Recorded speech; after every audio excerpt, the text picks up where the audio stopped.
संत कबीरदास के पंक्ति, मन के हारे हार है मन के जीते जीत। द्वारिका प्रसाद माहेश्वरी की कविता, मन के हारे हार सदा रे मन के जीते जीत। इसे और डिटेल्स समझते हैं। हम अपनी विचार शक्ति और ऊर्जा का एक बड़ा हिस्सा उन लोगों से लड़ने में बर्बाद कर देते हैं जिन्हें हम दुश्मन और संभावित रूप से हमारे लिए हानिकारक समझते हैं। वैदिक शास्त्रों में कहा गया है कि सबसे बड़े दुश्मन वासना, क्रोध, लालच, ईर्ष्या, भ्रम आदि हमारे अपने मन में रहते हैं। ये आंतरिक दुश्मन बाहरी दुश्मनों से भी ज़्यादा खतरनाक है। बाहरी दुश्मन हमें कुछ समय के लिए चोट पहुंचा सकते हैं, लेकिन हमारे अपने मन में बैठे दुश्मन हमें लगातार दुख में जीने के लिए मजबूर कर सकते हैं। दुनिया में ऐसे बहुत लोग हैं जिनके पास दुनिया में सब कुछ अनुकूल है, लेकिन वो दुखी जीवन जी रहे हैं क्योंकि उनका अपना मन उन्हें लगातार अवसाद, घृणा, तनाव, चिंता और तनाव के माध्यम से पीड़ा देता है।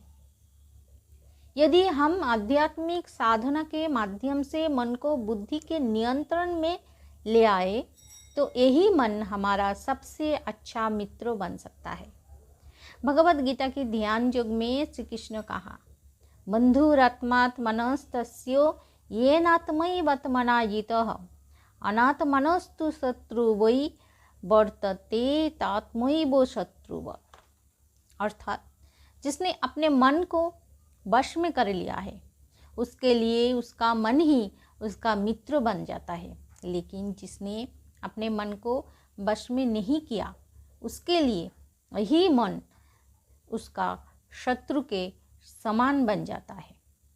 इस श्लोक में श्री कृष्ण अर्जुन को हमारे मन द्वारा हमें प्रदान किए जाने वाले संभावित नुकसान और लाभों के बारे में बताते हैं।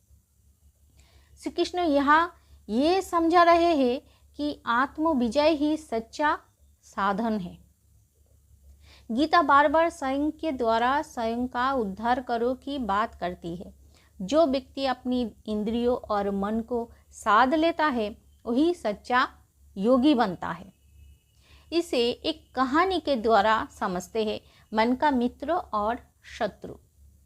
बहुत समय पहले की बात है, एक गुरुकुल में दो शिष्य रहते थे, अर्जुन और राघव। दोनों ही विद्वान, मेहनती और योगाभ्यास में लगे रहते थे, लेकिन समय के साथ एक अंतर स्पष्ट हुआ।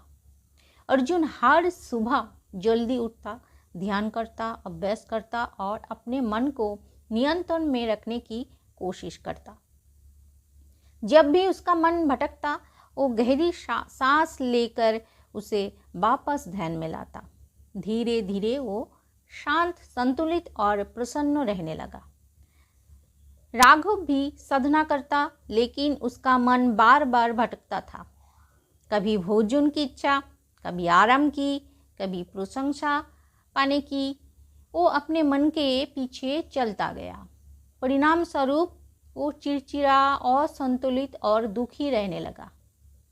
एक दिन दोनों गुरु के पास पहुँचे और अपनी स्थिति बताई।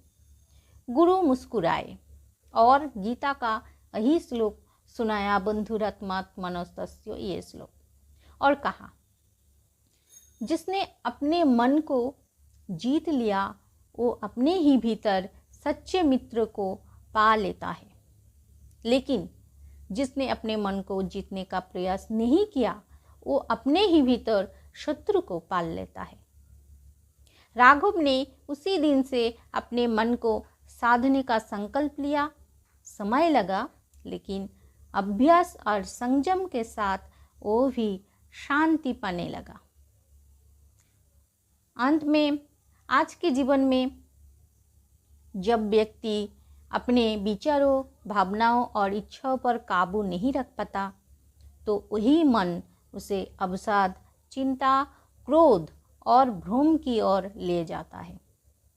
इसके विपरीत यदि व्यक्ति आत्मनियंत्रण और ध्यान के अभ्यास से मन को साध ले तो ये जीवन के हर क्षेत्र में सफलता और शांति प्राप्त करता है।